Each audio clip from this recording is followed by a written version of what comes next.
Hello students, तो आज हम पढ़ने वाले हैं एक नई रिएक्शन जिसका नाम है बेंजोइन कंडेंसेशन। आप सभी लोग ये जानते हैं कि अगर कोई भी एल्डिहाइडिक या कीटोनिक ग्रुप हो और उस पर साइनाइड का अटैक होता है तो वहां पर एक साइनोहाइड्रिन पैदा होता है। क्या बेंजल्डिहाइड पे साइनाइड अटैक करेगा तो भी साइनोहाइड्रिन बनेगा? जी नहीं, ऐसा नहीं होगा। यहाँ फिर बनेगा क्या? तो यहाँ पर बन जाता है बेंजोइन। यहाँ पर साइनोहाइड्रिन बना क्यों नहीं और बेंजोइन क्यों बन गई, यही पढ़ेंगे हम इस वीडियो के अंदर।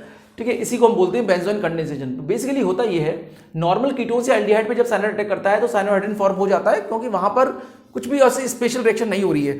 लेकिन जब बेंजल्डिहाइड के C+ पे साइनाइड अटैक करता है, जैसे यहाँ हुआ है, सबसे पहले क्या होगा, यहाँ पर आप क्या लेते हो, एल्कोहलिक केसीएल लेते हो जो कि बेस की तरह भी काम करता है, न्यूक्लियोफाइल भी है। जैसे ही साइनाइड C+ पे अटैक करेगा बेंजल्डिहाइड के तो OP- आ जाएगा। OP- आ जाएगा तो अब यहाँ पर होती है एक अजीब सी चीज, वो ये है कि जैसे ही साइनाइड ने अटैक किया C+ पे तो OP- आ गया। अब ये जो O- होता है ये खुद भी एक बेस की तरह काम कर रहा होता है और ये माइनस इस H पे हमला बोल देता है और इसके H को खींच लेता है। तो ये हो जाता है OH, ये हो जाता है साइनाइड, और चूंकि यहाँ से एसिडिक हाइड्रोजन निकल गया है तो यहाँ नेगेटिव चार्ज आता है नेगेटिव। ये जो नेगेटिव चार्ज आया ये हाईली स्टेबल है क्योंकि ये नेगेटिव चार्ज साइनाइड के साथ भी रेजोनेंस में है और यहाँ पर जो R है बेसिकली वो कुछ नहीं है, वो फिनाइल ही है। तो वो फिनाइल के साथ भी रेजोनेंस एंजॉय कर रहा है। तो ये नेगेटिव चार्ज जो आया है अब ये वेट करता है कि कोई स्पीसीज आ जाए, इस पर हमला बोल दूं, कोई इसे नहीं मिलता तो ये अपनी एक यूनिट खोजता है और उसके ऊपर अटैक बोल देता है। तो जैसे ये अपने ऊपर अटैक करेगा, अपनी एक यूनिट के ऊपर अटैक करेगा तो होगा कुछ ऐसा। तो जैसे इस पर अटैक किया तो यहाँ OP- आ गया। अब यहाँ पर एक अजीब सी स्पेशल बात होती है, ये बात आप जानते भी होंगे शायद, कि एक कार्बन से 2 हीट्रो एटम अनस्टेबल होते हैं अगर उस पर H लगा हुआ हो तो। जैसे यहाँ पर क्या हुआ है, OP- आ गया, H आ गया, PH आ गया। देखिए यहाँ पर तो कुछ निकलने वाला ग्रुप है नहीं, पर एक कार्बन से OH भी और साइनाइड भी, और साइनाइड एक सूडो हेलोजन है। सूडो हेलोजन को आप हेलोजन की तरह भी मान सकते हो। साइनाइड भी एक लिविंग ग्रुप है, जैसे क्लोरीन होता है इसी तरीके से ये नॉन बॉन्डिंग में इसके धक्के से साइनाइड निकल जाएगा और इस H को ये O- खींच लेगा। ठीक है, तो यहाँ पर बन जाएगा आपका प्यारा सा बेंजोइन, इसी को आप बोलते हो। यहाँ बन गया आपका बेंजोइन। फर्दर आप इस बेंजोइन को, अगर मैं इसमें PCC या PDC एक माइल्ड ऑक्सीडाइजिंग एजेंट डाल दूं तो आपका ये बन जाएगा बेंजिल, और इसी को एक नई रिएक्शन का नाम दिया जाता है, उसको कहते हैं बेंजिलिक एसिड रीअरेंजमेंट या कैनिज़ारो टाइप मैकेनिज्म जिसके अंदर होता है, जिसको मैं इस वीडियो में तो कवर नहीं कर रहा हूं, उसके लिए अलग वीडियो बनाऊंगा। पर जो स्केलेटन तैयार हुआ है ये एक नई रिएक्शन की तरफ लेके जाएगा आपको। उस रिएक्शन का नाम है बेंजिलिक एसिड रीअरेंजमेंट। ठीक है, तो ये था इसका एक मैकेनिज्म। अब इसमें जो इंपॉर्टेंट बातें हैं वो आपको ध्यान रखने वाली वो ये है कि यहाँ पर जो आपका रेट डिटरमिनिंग स्टेप है वो कौन सा है। आपका रेट डिटरमिनिंग स्टेप है जब बेंजल्डिहाइड, जब यहाँ पर जो नेगेटिव चार्ज जो कार्बोनाइन बना है उसने जब बेंजल्डिहाइड अपनी एक यूनिट के ऊपर अटैक किया है तो उसको हम बोलते हैं बेसिकली रेट डिटरमिनिंग स्टेप। वही काफी स्लो स्टेप होता है। तो इसके अंदर आप ध्यान से देखो तो देखो क्या क्या यूज हुआ है। 2 बेंजल्डिहाइड की यूनिट्स यूज हो रही हैं और साइनाइड भी इसके अंदर है। तो बेसिकली जब रेट की हम रेट लिखेंगे तो rate is directly proportional to benzaldehyde की 2 यूनिट्स और साइनाइड की 1 यूनिट। तो आप इसे कह सकते हो कि ये एक थर्ड ऑर्डर रिएक्शन है। ठीक है, अब इसके बाद ये एक बहुत ही इंटरेस्टिंग रिएक्शन है इन मामलों में भी कि नॉर्मली आप ये बात जानते हो कि जो एल्डिहाइडिक H होता है वो एसिडिक तो होता नहीं है। ये जो एल्डिहाइडिक H है ये बिल्कुल भी एसिडिक नहीं है, लेकिन इस रिएक्शन ने इसको एसिडिक बना दिया। कैसे बना दिया? जब जैसे ही साइनाइड ने इसके C+ पे हमला किया है, जरा देखिए ये 350 टाइम ज्यादा एसिडिक हो गया है OH से, क्योंकि नई नेगेटिव चार्ज फिनाइल के साथ भी, यहाँ फिनाइल है बेसिकली R, जो मैं R लिख रहा हूँ ये R नहीं है, फिनाइल ही है। ये नेगेटिव चार्ज फिनाइल के साथ भी रेजोनेंस में है और साइनाइड के साथ भी रेजोनेंस में है। अब जहां पर कभी यहाँ पर तो पॉजिटिव चार्ज हुआ करता था, यहाँ पर तो आपने नेगेटिव ला दिया। तो ये आपने बेसिकली किया क्या है, आपने देखिए आपने तो यहाँ नेगेटिव ला दिया। इसी वजह से हम इसको as a acyl anion equivalent भी यूज कर सकते हैं ना। इसी वजह से आपने ये जो नेगेटिव चार्ज स्पीसीज बनाई है हम इसको एसाइल एनाइन इक्विवेलेंट भी कहते हैं, या इसको उम्पोलंग भी कहा जाता है। ये उम्पोलंग वर्ड जो है ये जर्मन वर्ड है। इसका मतलब होता है रिवर्सल ऑफ पोलैरिटी, क्योंकि आपने कुछ नहीं किया, आपने बेसिकली एल्डिहाइड के H को ही निकाल दिया है। लग कुछ ऐसा ही रहा है, रियल में तो मैकेनिज्म से निकला है, पर अगर मैं मोटा मोटा देखूं तो देखिए क्या हुआ है, इसके एसिडिक हाइड्रोजन को इसके एसिडिक हाइड्रोजन निकल गया, इसका जो इक्विवेलेंट बना है इस रिएक्शन से वो यही तो बना है, और इसके नेगेटिव चार्ज ने अपनी एक यूनिट पे हमला बोल दिया है, वही तो आपका बन गया है। इसी को तो आप बेंजोइन बोल रहे हो। ठीक है, तो ये आप ध्यान रखिएगा कि अभी एग्जाम में पूछ ले कि बताइए क्या ये इसमें कौन कौन सा उम्पोलंग है, तो ये भी एक उम्पोलंग का या एसाइल एनाइन इक्विवेलेंट का एग्जाम्पल है। उम्पोलंग के और भी एग्जाम्पल्स हो सकते हैं जिसे हम एसाइल एनाइन इक्विवेलेंट कहते हैं, जिसमें नाइट्रो एल्केन हो सकते हैं। नाइट्रो एल्केन में भी क्योंकि ये H एसिडिक होता है और आप इस NO2 को by the help of Nef reaction remove कर सकते हो। इसकी मैं डिटेल वीडियो अलग से बनाऊंगा। यहां पर भी आप इस एलाई को आप अगर ध्यान से देखो, ये जो एसिटिलीन है HC ट्रिपल बॉन्ड CH, मैं इसके एसिडिक हाइड्रोजन को निकाल सकता हूं बेस डाल के BULI टाइप का, और इसका मैं अटैक भी करा सकता हूं किसी के ऊपर जिस पे भी कराना चाहता हूं, किसी भी इलेक्ट्रोफाइल पे, और बाद में इसको कीटोन बना सकता हूं बाय द हेल्प ऑफ मर्कुरेशन डीमर्कुरेशन। ठीक है, तो आप इसको कीटोन बना दोगे, आप इसको नेफ रिएक्शन से कीटोन बना सकते हो, आप इसको हाइड्रोलिसिस करके देखो यहां पर ये कैसे आता है, यहां बेसिकली ये होता है, इसमें डालते हैं हम TBULI, तो यहां पर इस H की जगह पे लिथियम लग जाता है। ठीक है, ये H जो काफी एसिडिक होता है, TBULI जो है H को निकाल देता है। बाद में आप चाहो तो इसका अटैक RF पे करा सकते हो, या R एरोमेटिक नहीं होना चाहिए, या डबल बॉन्ड करेक्टर नहीं होना चाहिए इसके अंदर, ना हमला नहीं होगा, और बाद में मैं इसका हाइड्रोलिसिस करके इसको भी कीटोन बना सकता हूं। तो बेसिकली कभी एग्जाम में कई बार पूछ चुका है और पूछ भी सकता है कि बताइए इनमें से कौन है जो एसाइल एनाइन इक्विवेलेंट है। तो आप ध्यान रखिएगा कौन कौन है। नंबर 1 तो अब तो ये तो है ही, जो अगर आप एल्डिहाइड पे साइनाइड का अटैक कराते हो तो जो बन रहा है वो भी एसाइल एनाइन इक्विवेलेंट है। आपका जो नाइट्रो एल्केन है उसमें जो नेगेटिव चार्ज है वो भी एसाइल एनाइन इक्विवेलेंट है। आपका जो एसिटिलाइड एनाइन है ये भी एसाइल एनाइन इक्विवेलेंट है। और आपका ये जो इनॉल ईथर का जो इक्विवेलेंट आपने इनोलेट बनाई है ये भी आपकी एसाइल एनाइन इक्विवेलेंट है। ठीक है, और इसको आप उम्पोलंग भी कहते हो। मतलब उम्पोलंग हम इसलिए कह रहे हैं बेसिकली आपने यहाँ सब कुछ पलट के रख दिया है, आपने चार्ज को ही बदल दिया। नॉर्मली यहाँ प्लस आया करता था, लेकिन एसिडिक हाइड्रोजन निकाल के आपने यहाँ माइनस ला दिया है। ठीक है, तो एक तो ये तरीके, एक और तरीका भी है हमारे पास जिसको हम प्रोटेक्शन से समझते हैं। अगर मैं एल्डिहाइड में 1,3 डाइथाइन डाल दूं तो आप सभी लोग जानते होंगे अगर यहां डाल दे तो इसका प्रोटेक्शन हो जाता है, एल्डिहाइड का प्रोटेक्शन हो जाएगा। अब बेस अगर मैं डालूं BULI डाल दूं तो वो बेस क्या करेगा, इसके H को निकाल देगा। तो यहां पर भी तो उल्टा ही हो गया, देखो यहां पर भी तो आ गया ये नेगेटिव चार्ज। अब इसका आप हमला करा सकते हो इसके ऊपर, और बाद में इसका डिपोटेशन कर दोगे आप HgCl डाल के, मतलब आप RX ले लो, ये नेगेटिव R पे अटैक कर जाएगा। यहां R लग गया, और बाद में आप HgCl2 से इसको हटा भी सकते हो, वाटर तो डालना ही पड़ेगा आपको वरना डिपोटेशन हो नहीं पाएगा। ठीक है, इस तरह से बन जाएगा ये डिपोटेशन हो गए। तो आपने किया क्या है, हमने बेसिकली इसी नेगेटिव चार्ज को यहां पर नेगेटिव ला दिया है और उस नेगेटिव को आपने R पे अटैक करा दिया है। तो आप इसको भी क्या बोलोगे, इसको भी उम्पोलंग बोलोगे और एसाइल एनाइन इक्विवेलेंट बोलोगे। ठीक है, तो ये सब एग्जांपल्स हैं, नाइट्रोएल्केन, एस्टिलाइड, इनॉल ईथर, जो 1,3 डाइथाइन से प्रोडक्शन हुआ है उसका एनाइन कार्बेनाइन, ये भी एसाइल एनाइन इक्विवेलेंट है। ठीक है, अब आते हैं, वापस लौटते हैं हम एक ये जो साइनोहाइड्रेन का फॉर्मेशन जब हम करते हैं इस रिएक्शन के अंदर, या हम बेंजोन कंडेंसेट की बात करते हैं, ये काफ़ी पुरानी बात है। लेटेस्ट 2015 में एक नया कंपाउंड जो है वो इन्वेंट किया गया है जो बिल्कुल इसी की तरह बिहेव करता है, और ये भी एल्डिहाइड के H को एसिडिक बना देता है, या आप कह सकते हो वो भी एसाइल एनाइन इक्विवेलेंट पैदा करता है। उसको हम बोलते हैं स्ट्रेटर्स बेस बोल देते हैं, या उसको आप ये भी बोल सकते हो, आप उसको एक चीज और कह सकते हो, आप इसको N-एल्किल थाइजोलियम सॉल्ट भी बोलते हो। N-एल्किल ये करता क्या है, ये भी एल्डिहाइड के H को एसिडिक बनाता है। कैसे बनाता है देखिए जरा, एल्डिहाइड के H को एसिडिक नॉर्मली नहीं बन सकता, ये एसिडिक होता ही नहीं है, लेकिन ये सब तरीके हैं जिससे आप इस H को एसिडिक बना सकते हो। ठीक है, तो यहां पर मैं क्या करूं, यहां पर मैं हमने लिया है ये एरोमेटिक रिंग है, इसको हम N-एल्किल थाइजोलियम सॉल्ट बोलते हैं, या स्टेटस बेस भी बोल देते हैं। N के साथ यहाँ BN लगा हुआ है, यहां पर R है। तो अगर मैं डालूंगा इसमें NR3 क्या होता है, बेस होता है। बेस का काम क्या होता है, एसिडिक हाइड्रोजन निकालना। कहां है एसिडिक हाइड्रोजन, ये वाला H निकल जाएगा। ठीक है, और यहां पर एक बन जाएगी नाइट्रोजन की एलाइड। ये एलाइड इस C+ पे हमला कर देगी। यहां पर जैसे इस पे अटैक होगा तो O पे आ जाएगा माइनस, यहां आ जाएगा H, और यहां लग जाएगी आपकी ये पूरी की पूरी रिंग कुछ इस तरीके से। ये भी एक लिविंग ग्रुप की तरह बिहेव कर रही है। अब ये H काफी एसिडिक हो चुका है। ठीक है, अब ये O नेगेटिव इस H को खींच लेगा, इस O नेगेटिव ने इसका H खींच लिया, यहाँ नेगेटिव आ गया। अब जो भी डालना चाहते हो, जैसे इन्होंने क्या डाला है, इसने कॉन्जुगेटेड कीटोन ले रखा है यहाँ पर, तो ये कॉन्जुगेट कीटोन के सॉफ्ट सेंटर पे अटैक कर देगा, क्योंकि काफी बल्की ग्रुप है, ये सॉफ्ट भी है, तो ये सॉफ्ट वाला तो सॉफ्ट पे हमला करेगा, ये इस सेंटर पे अटैक कर देगा, जिसको सॉफ्ट सेंटर पे अटैक को आप माइकल एडिशन का नाम भी देते हो। तो जब इस पर अटैक हो जाएगा तो मैं यहाँ पर अटैक करा देता हूँ, तो यहाँ ये बॉन्ड बन गया इसके बीच में, यहाँ नेगेटिव पे H लग जाएगा। हालांकि ये ऊपर तक जाएगा फिर लौटेगा। मैं पूरा मैकेनिज्म नहीं कर रहा हूँ, पूरा मैकेनिज्म आप जानते ही हो, पीछे के वीडियोस में मैं बता चुका हूँ इसका। एक्चुअल में ऐसा ना होके होता कुछ ऐसा है, ये पूरा इस तरह से चलता है, यहाँ प्लस आता है, इस पर ये अटैक करता है, फिर वो वापस लौटता है, वापस लौट के फिर पे H लगता है इसके ऊपर। ठीक है, पर अब बार बार ऊपर ले जाके फिर लौटाओगे आप, इससे अच्छा आप C डबल बॉन्ड C को ही तोड़ दीजिए और यहाँ पर लगा दीजिए H, यहाँ बना दीजिए बॉन्ड।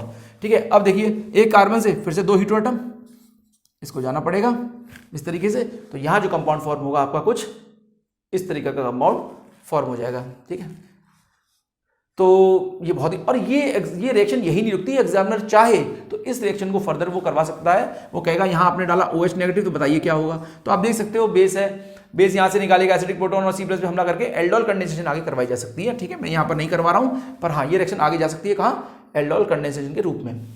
सेम ये एग्जाम्पल भी है, अगर यहाँ CO2H ग्रुप लगा रखा है, एल्डिहाइड को H को अगर एसिडिक बनाना है तो आपके पास एक तरीका और है ये वाला। इसमें क्या कीजिए आप, फिर से वही कि यहाँ इसके एसिडिक हाइड्रोजन को निकालिए, इसके C+ पर अटैक करा दिए, ये ऊपर गया। अब यहाँ पर CO2 गैस इवॉल्व हो जाएगी, तो देखो कुछ ऐसा होगा, यहाँ पर O नेगेटिव हो गया, ये COOH हो गया, यहाँ पर आपका लग गया ये पूरी की पूरी रिंग, यहाँ पर आपकी रिंग लग गई।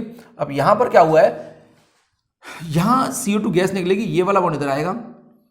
ठीक है, ये वाला बॉन्ड यहाँ आएगा और ये नेगेटिव चार्ज अटैक कर जाएगा किस पे, सॉफ्ट सेंटर पे। आपके पास सॉफ्ट सेंटर है ना, ये हमारे पास सॉफ्ट सेंटर है, ये नेगेटिव चार्ज आपका सॉफ्ट सेंटर पे अटैक कर जाएगा। अब बाद में फिर क्या करेंगे आप, इसके नॉन बॉन्डिंग बॉन्डिंग इसके धक्के से को निकाल देंगे। ठीक है, क्योंकि एक लिविंग ग्रुप तो है ही, आपका ये कंपाउंड फॉर्म हो जाएगा। यहाँ CO2 गैस इवॉल्व होगी, वो CO2 गैस जो है वो नेगेटिव चार्ज छोड़ के जाएगी और वो यहाँ पर अटैक करेगा। तो एक एग्जांपल आपका ऐसा भी है, जिससे इसको भी फर्दर आप क्या करा सकते हो, आप इसमें OH नेगेटिव डाल के इसकी एल्डोल कंडेंसेशन करवा सकते हो। ये रिएक्शन भी काफी इंपॉर्टेंट है। कौन कौन से एग्जाम्पल्स हैं एसाइल एनायन इक्विवेलेंट से, ये आप ध्यान रखिएगा। एक ये वाली रिएक्शन, इसको तो हमने देख ही लिया। वैसे इसमें हुआ क्या है, सल्फर से हुई है प्रोटेक्शन इसकी, और यहाँ पर भी आपका एक उम्पोलंग पैदा हुआ है जिसको आप एसाइल एनायन इक्विवेलेंट कहते हो। यहाँ सल्फर से प्रोटेक्शन हो जाएगा इसमें इस तरीके से। BuLi एसिडिक प्रोटॉन निकाल देगा यहाँ से, यहाँ नेगेटिव आ गया, फिर ये RX पे अटैक कर जाएगा। ये ध्यान रखिएगा, ये R यहाँ पर एरोमेटिक नहीं होना चाहिए, मतलब ये विनाइलिक नहीं होना चाहिए X, क्यों, क्योंकि वहाँ डबल बॉन्ड कैरेक्टर होगा रेजोनेंस वाला, तो उसे तोड़ना मुश्किल पड़ जाएगा। ठीक है, बाद में आप यहाँ चाहो तो आराम से यहाँ लगाने के बाद इसका जब काम हो जाए आपका, तो आप इसका डीप्रोटेक्शन कर सकते हो। HgCl2 डाल दो और पानी डाल दो, आपको फिर से कीटोन मिल जाएगा।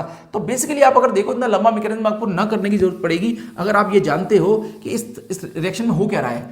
हम अगर मोटा मोटा बात करें तो हो तो यही रहा है ना कि आपने ये जो H है इसे एसिडिक बना दिया है, तो आप ये मानो कि ये जो ऊपर के 2 स्टेप है उनमें ये H एसिडिक हुआ है और निकल गया है, और इस नेगेटिव ने किस पे अटैक कर दिया है, सिंपल R पे अटैक कर दिया है। सीधी सी बात है ना। तो आपको पूरा मैकेनिज्म करने की जरूरत नहीं है। आपको पूरा मैकेनिज्म तभी करना जब आपसे कोई इंटरव्यू में पूछे या आपको कहीं पर प्रेजेंट करना हो या कभी स्टूडेंट को सिखाना हो कुछ।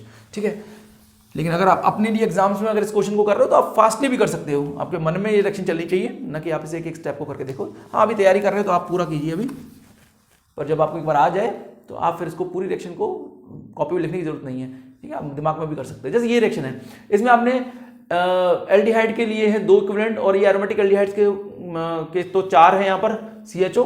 तो ये आराम से देखो, ये 2 यहाँ हमला कर सकते हैं, इसकी एक नोट और रही होगी वो यहाँ हमला कर सकते हैं। तो ऐसे तो कंपाउंड बनेगा।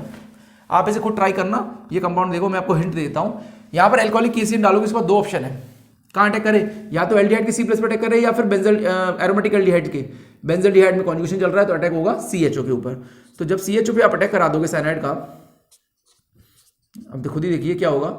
जैसे मैं इस पर अटैक कराता हूँ, साइनाइड का अटैक कराता हूँ, तो यहाँ 2 एसिडिक हाइड्रोजन है ना, O- तो ये ले लेगा, ये भी निकल गया, ये भी निकल गया, और ये दोनों माइनस जो हैं किस पे अटैक कर जाएंगे, ये दोनों माइनस आपके इनके CHO पे अटैक कर सकते हैं कि नहीं।